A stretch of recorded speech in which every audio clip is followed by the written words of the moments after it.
प्राचीन समय की बात है। प्रहलाद के वंश में दुर्गम नामक एक भयानक, क्रूर और पराक्रमी दैत्य हुआ।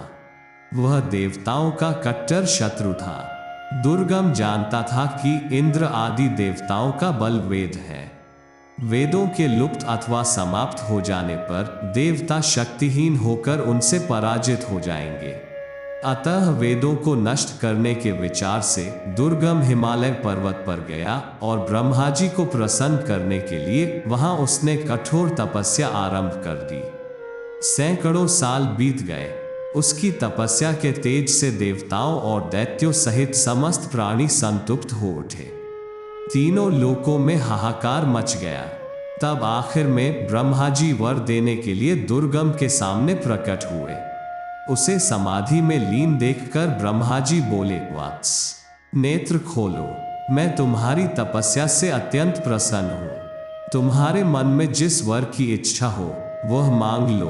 ब्रह्मा जी की वाणी सुनकर दैत्य दुर्गम ने नेत्र खोले और उनकी स्तुति करते हुए बोला, पितामह, यदि आप प्रसन्न हैं तो मुझे सभी वेद देने की कृपा कीजिए।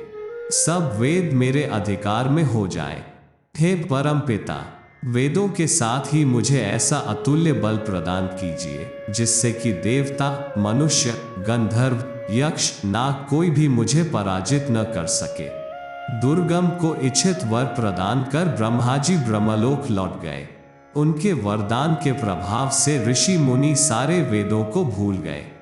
स्नान, संध्या, हवन, श्राद्ध, यज्ञ एवं जप आदि वैदिक क्रियाएं नष्ट हो गई। सारे भूमंडल पर भीषण हाहाकार मच गया। इस प्रकार सारे जगत में अराजकता उत्पन्न हो गई। वर्षा बंद हो गई। पृथ्वी पर सब तरफ अकाल पड़ गया।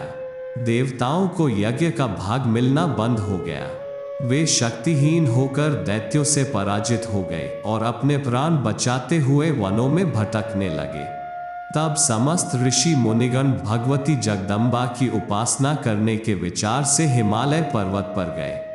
समाधि, ध्यान तथा पूजा द्वारा उन्होंने देवी की स्तुति आरंभ कर दी। उनकी स्तुति से भगवती माता साक्षात प्रकट हुई। भगवती ने उन्हें सांत्वना दी कि वे वेदों को दुर्गम के अधिकार से वापस लाएंगी।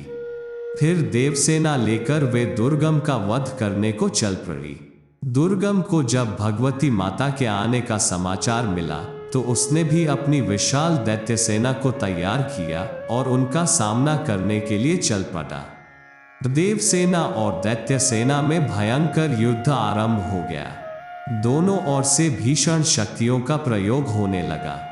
दुर्गम को ब्रह्मा जी से वरदान प्राप्त था, इसलिए देवता उसे किसी भी प्रकार से पराजित न कर सके। तब माता भगवती ने अपने अंश से कालिका, तारिणी, बगला, मातंगी, छिन्नमस्ता, तुलजा, कामाक्षी, भैरवी आदि अनेक देवियों को प्रकट किया और उनके साथ स्वयं दैत्य सेना और दुर्गम से युद्ध करने लगी। अंत में माता जगदम्बा के बाणों ने दुष्ट दुर्गम के प्राण हर लिए। महापापी दुर्गम के मरते ही इंद्र आदि देवता भगवती माता की स्तुति करते हुए उन पर फूलों की वर्षा करने लगे।